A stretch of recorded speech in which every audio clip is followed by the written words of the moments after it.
Now to that amazing rescue at sea. A plane carrying a father and daughter from Florida suddenly losing power, crashing into the water near the Bahamas. The two narrowly escaping thanks to the pilot's fast thinking and the rapid response of the Coast Guard. ABC's Matt Gutman is in Miami with much more on this. Good morning, Matt.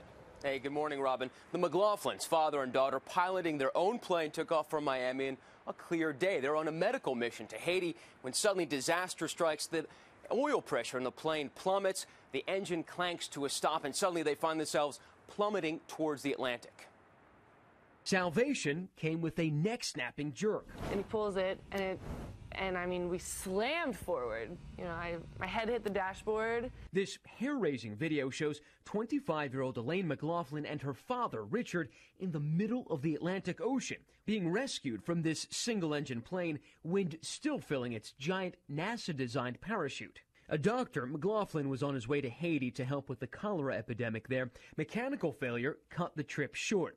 Coast Guard Lieutenants Thompson and Estupinan happened to be on a cargo mission nearby. He came over the radio and says the engine just quit. It's all quiet now. They turn and race towards the crippled plane just off Andros Island. Meanwhile, this father and daughter are in serious distress.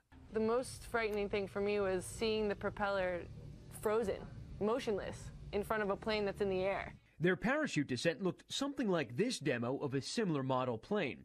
Not a deadly free fall, but still a fall at a zippy 25 miles per hour. And then we hit the water hard. It does 25 miles an hour. It's not an incidental collision. We pounded pretty good. They survived the crash only to face possible drowning. The plane filled up with water quickly. That was scary too, because the doors all closed, but it just comes in the vents and right away waist deep. They managed to scramble out onto the wing and then into a life raft, at first holding onto the parachute's cord. And as the Coast Guard rescue plane circles overhead, So there was the parachute and the airplane and two people on a raft waving. Minutes later, helicopters arrived, rescuers plucking them out of the water.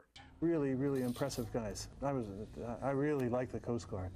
And get this, George, the very next day, that couple medical team heads back to Haiti. Of course, this week marks the second anniversary since that devastating earthquake killed 300,000 people, left 1.5 million homeless.